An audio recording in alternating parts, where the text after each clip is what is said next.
We're recording this conversation in November 2021. A year from now, the world changes.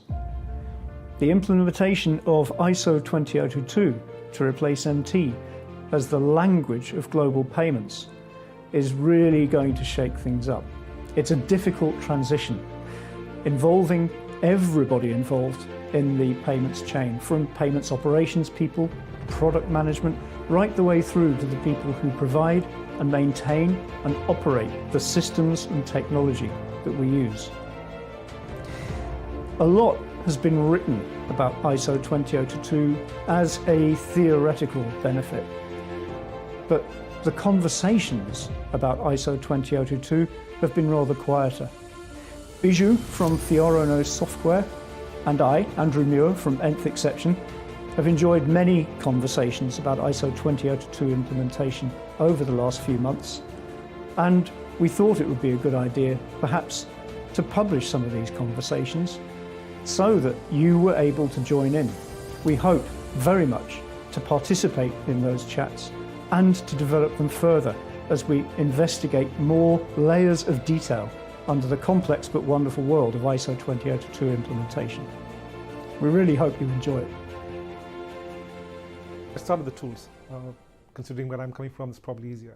So I say from a tool standpoint, if you're not looking to start off with a multi-million pound budget, if you're not looking to start off with a vision to transform without really understanding what the language is about, I'd say go by Fiorano or go by a tool set like Fiorano, which is essentially a translator. We are Swift certified, we are Swift listed as part of the CVPR Plus program. We plug in easily to upstream, downstream systems. We can convert from MT to MX or literally any proprietary format to MX and back and forth easily. We manage truncation. We take care of all the initial problems that you'd think about. If on the other hand, you don't want an easy way out and you have 20 million pounds to spend, start off with a full-blown transformation program. But anyhow, that's tools. Now the tooling bit is a relatively easier problem to address, right? Because there are multiple tools, whether you want to go on a full data transformation journey using an ISO data platform, or if you want to translate using a product like Fiorano, or if you want to move payments to a payments hub in the cloud, all those options are already out there. The tricky bit, and I think this is where a lot of banks have to really start thinking about, is the skills gap. Okay, what are the skills you need to implement ISO 20022? Is it just people who know MT? I don't think so. What's your take on that, Andrew? Well, we've spoken about this many times, Biju. Those people who understand the MT need to understand the equivalent language of ISO 20022, but that is still nothing like the end of the line. Our processes are going to change as well. And actually, I suspect, as you do, that throughout the banking and payments world, an awful lot of the knowledge about how the process works is actually embedded in the logic of computer systems, the designers of which retired 20 years ago.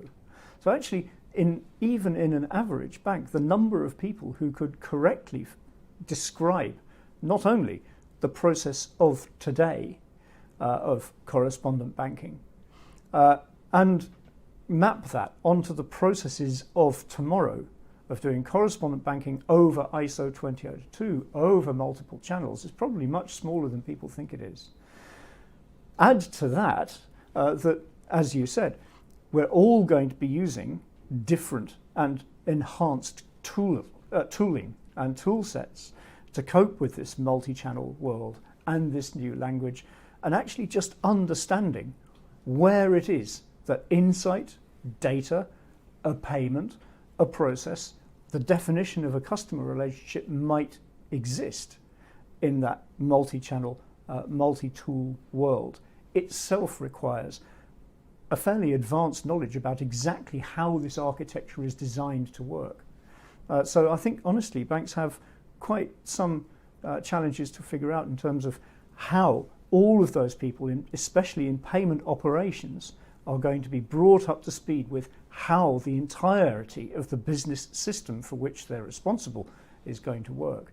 Now, none of this is impossible. It just needs to be thought about in the context of the ISO 20022 rollout and adoption plan over the next few months, so that in the summer of next year, when these things start to materialize, there's a core of experts on whom the whole organization can rely, who know how the tools, how the language, and how the business processes are supposed to work, and what might happen when they go wrong.